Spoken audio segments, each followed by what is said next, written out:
Allez, je vous fais une toute petite vidéo. J'ai chopé la crève. J'avais plein de patients qui étaient malades. Je sais pas si c'est ça ou si c'est parce que là il a fait soleil pendant 2 jours et que du coup on était en plein soleil alors qu'on n'est pas habitué. Mais voilà, donc ça a bien poussé en pas longtemps. Je sais plus quand est-ce que je vous ai fait le tour du potager. Il y a peut-être 2 semaines, même pas. Donc là, ça a bien poussé parce qu'il a fait beaucoup plus chaud tout d'un coup. Malheureusement, les salades sont en train de monter à graines. Là, faut que je les mange. Hein. Celles-là, faut qu'elles y passent. Même si les autres sont pas encore bien paumées, faut que je les mange comme ça. Ça pourra pas faire mieux. Les oignons, bah, il y en a qui sont montés en graines. Mais là, j'ai cassé les tiges, même si apparemment ça sert à rien selon Olivier. Donc je sais pas, on verra.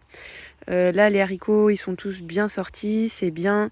Les poireaux, les carottes, tout ça, ça se passe bien. Les piments, là-bas, ils végètent encore un peu, mais ça redémarre, ça se voit. Bon, il y a quelques choux, qui démarrent aussi bien, donc ça commence à se profiler. Ici, là, les mûres, c'est les muroises, c'est celle-là dont je vous parlais, vous voyez ? Elles sont en train de mûrir, là, on les a ramassées hier. Il y en a encore pas mal, ça mûrit super vite là. Tous les jours, faut passer. Ça prend beaucoup de temps quand même. Ensuite,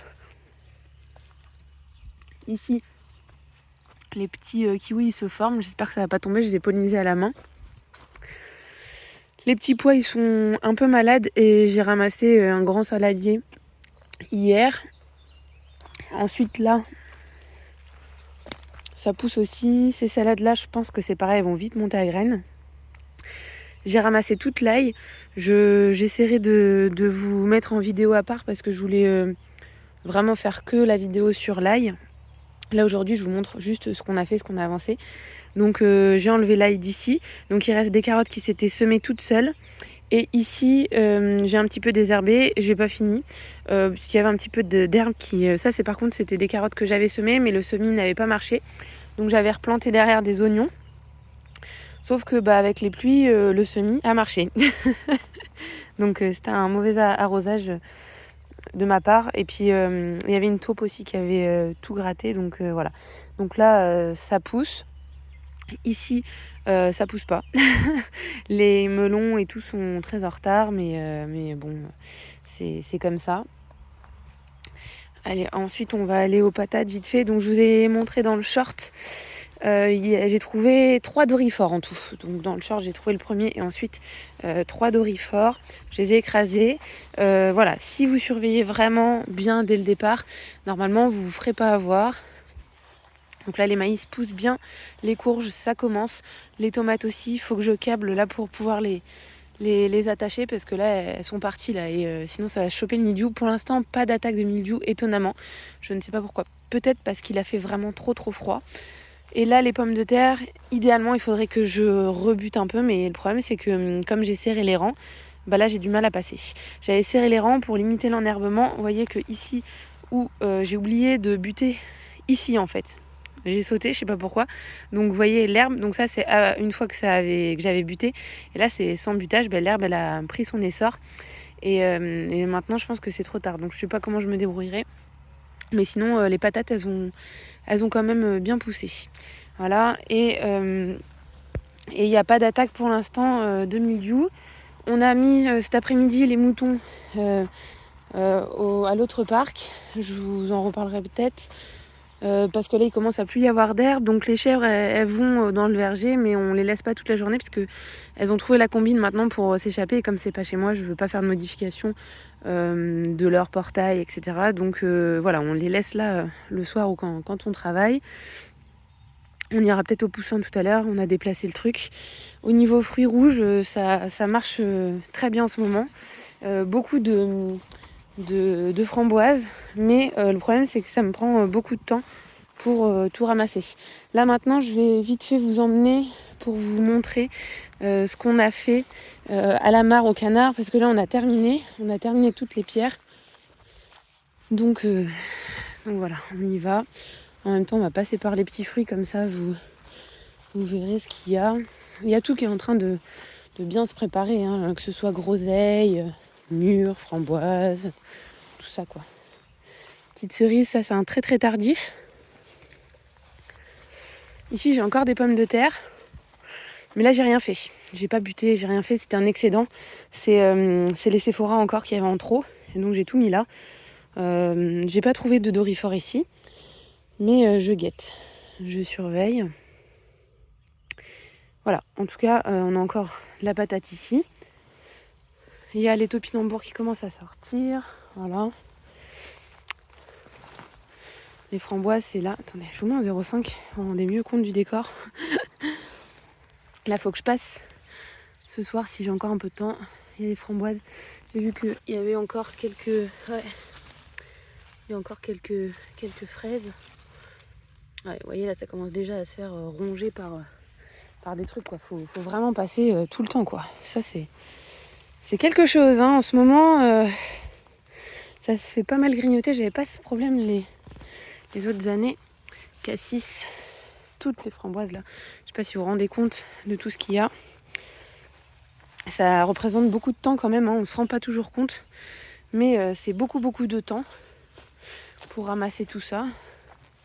Les petits nachis en préparation. Les amélanches. Donc ça, je vous dis, moi chez moi, les myrtilles, ça marche pas bien. Par contre, les amélanches, ça marche très bien. Même goût que les myrtilles, pour moi, c'est délicieux. Ça, c'est la variété honeymoon que je viens de manger. Là aussi, il y a de la framboise. Celui-là, c'est le héritage. Voilà. Et qu'est-ce que je voulais vous montrer? Ah oui, je voulais vous montrer le ragoût minier. Là. Qui est mûr. Pareil, il faut que je le ramasse. Mais là, j'ai manqué de temps. On a fait, comme on travaille demain et qu'on a encore un problème d'assistante en arrêt. Donc Abdel doit reprendre le temps plein. Donc ça veut dire que le matin, on a moins de temps. Donc je dois compenser. Donc je peux plus en fait là me concentrer sur les récoltes. On fait les animaux en priorité. Et la bouffe, quoi. Qu'on prépare notre bouffe, quoi. Donc les petits trucs comme ça, là, il y en a trop. Faut que je me dépêche de les ramasser parce que sinon les oiseaux vont le faire. Donc les ragoumines, c'est très bon. Alors, je sais pas pourquoi vous, dans la vidéo, c'est rose clair. Là, c'est... Moi, en vrai, c'est rouge foncé. Hein, vraiment foncé comme une cerise foncée. Style burla. Attendez, je vais vous montrer. Dedans, il y a un petit noyau comme ça. Mince, comme une mini cerise. Donc, faut le recracher. Je pense que vous pouvez l'avaler, hein, ça va rien faire. Mais faut pas le croquer. Vous savez, il y a du cyanure dans les noyaux de cerise et tout. Je pense que là, ça doit être à peu près la même chose. Ça doit faire partie un peu de... le même grande famille. Enfin, je sais pas, en fait, j'en sais rien. Je sais même plus c'est quoi la famille de ça. Vous voyez qu'il y a pas mal de petites baies pour un arbre qui est tout petit. Donc ça, dans les haies, c'est sympa, quoi.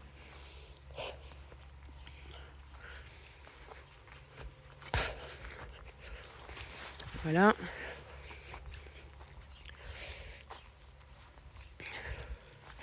Ah ouais, ça, vous allez me dire en commentaire qu'est-ce que c'est. Moi, je le sais, on en parlera plus tard. Qu'est-ce que j'ai réussi à avoir là-dedans? Les petites fleurs. Les jolies petites fleurs d'olivier. Les petites prunes. Voilà. Voilà, c'est joli, il y a des petits trucs qui poussent. Oh, il est mignon.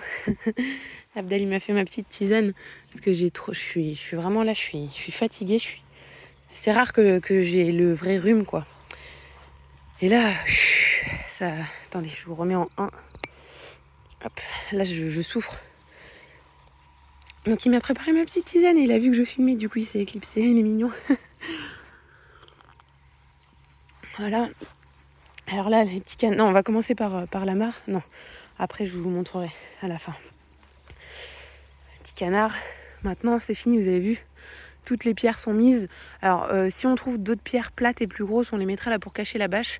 Mais là, on a mis tout le restant de pierres qu'on avait. Et Abdel a passé la tondeuse.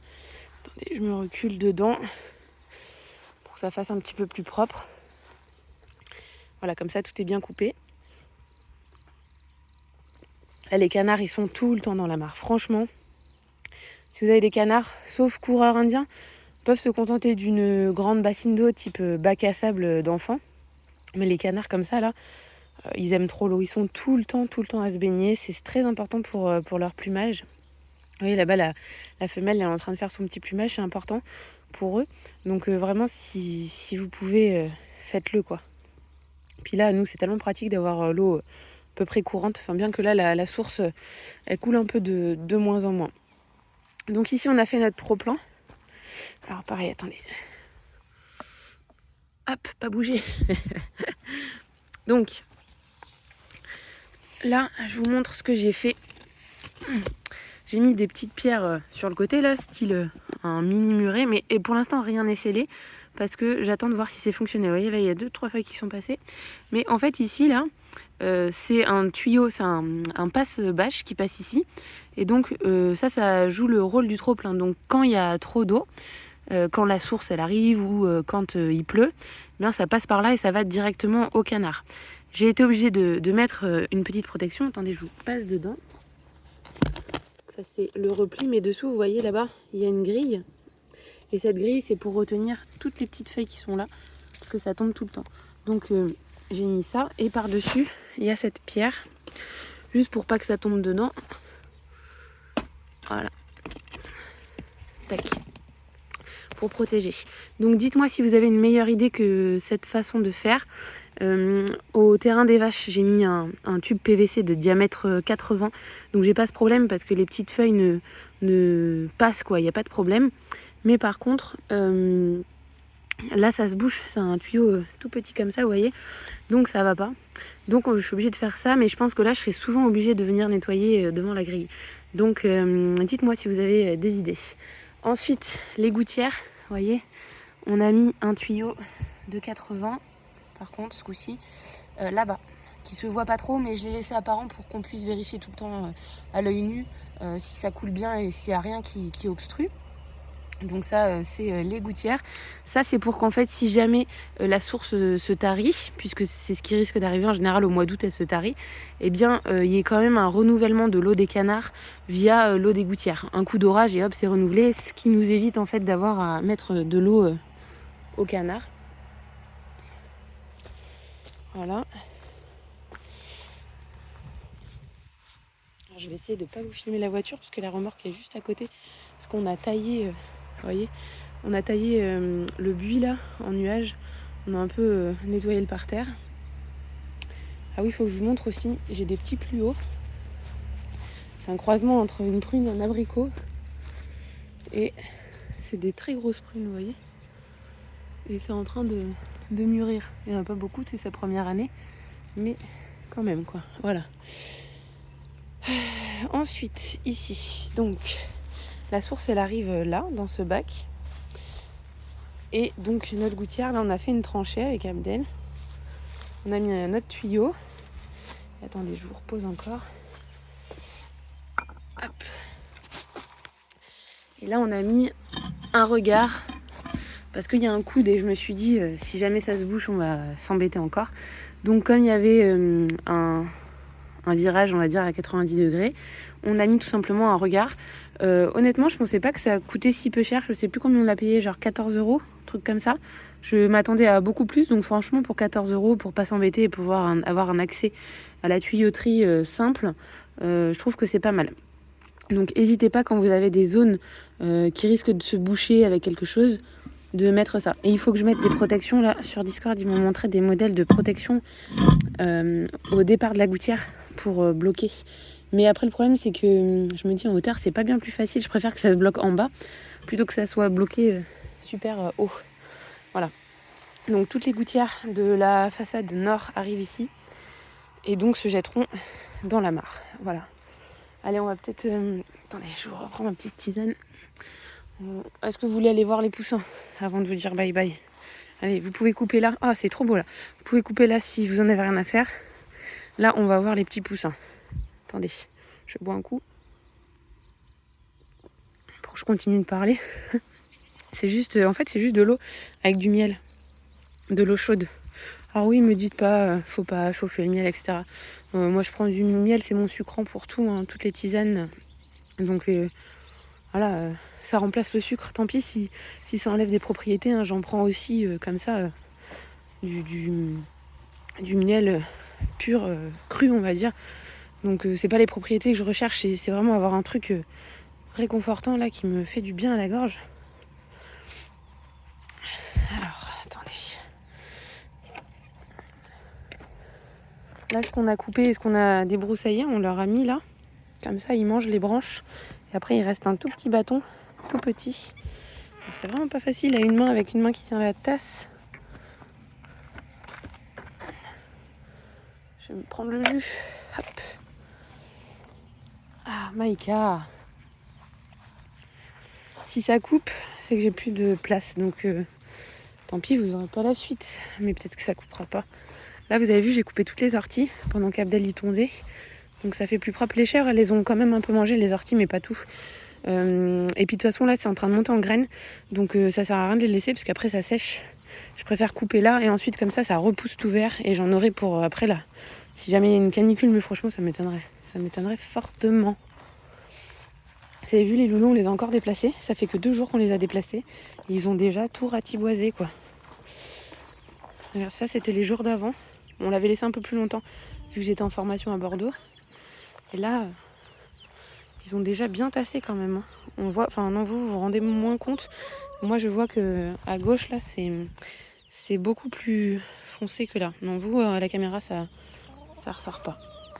Ah bah, ils sont en train de rentrer au dodo. Bon, vous voyez pas. Donc on le déplace facilement, c'est super pratique. Vraiment, ce truc, pour ça, c'est simple. Voilà. On va voir mes petits bébés. Je sais plus si je vous l'ai déjà dit la dernière fois. J'ai encore eu un petit souci de chevreau. Décidément, c'est vraiment pas la bonne année. Là, celui qui vient vers moi, il avait de l'arthrite encore. Le marron avait déjà eu de l'arthrite quand il était bébé. Et là, lui, on l'a retrouvé en train de boiter. Donc, il a encore eu des antibiotiques, quoi, ça me saoule. Par piqûre pendant 10 jours. Et là, aujourd'hui, c'est le dernier jour, mais il boite plus du tout. Donc, je suis contente, ça a bien marché. Oui. Je bois, je peux pas te caresser, j'ai ma tisane. Attends. Attends, mais c'est pas possible ça, d'être comme ça là. Et donc, qu'est-ce que je voulais dire ? Mince, tu m'as fait perdre ce que je voulais dire. Oui, sur internet, ils disent que les traitements pour l'arthrite c'est décevant et tout. Ben moi, franchement, les 2 cas que j'ai eu, ça a super bien marché. Lui, dès le 3e jour, il remarchait normal, il boitait plus. Donc, il avait des anti-inflammatoires, 3 piqûres à 3 jours d'intervalle. Et les antibiotiques, c'était une piqûre tous les jours. On pique à l'arrière de la cuisse. Et franchement, lui, je piquais toute seule. Lui, c'est un peu plus pénible. Abdel, il le tient un petit peu devant. En gros, il lui soulève les pattes avant. Comme ça, il peut pas bouger les pattes arrière. Sinon, il a l'impression de tomber, donc il le fait pas. Comme ça, je peux piquer. Donc là, faut être 2, c'était un peu pénible. Voilà. J'espère que j'étais audible. J'ai sûrement un peu le nez bouché, je m'en excuse. Et voilà, c'était juste pour faire un petit tour avec vous tranquille. Et sûrement que bientôt on parlera de ce que j'ai ramassé en ail, puisque c'est la première fois que ça ressemble à de l'ail. C'est pas ouf, vous attendez pas un truc de ouf, mais voilà. J'étais contente de ramasser de l'ail qui avait une taille correcte, quoi. Allez, bye bye.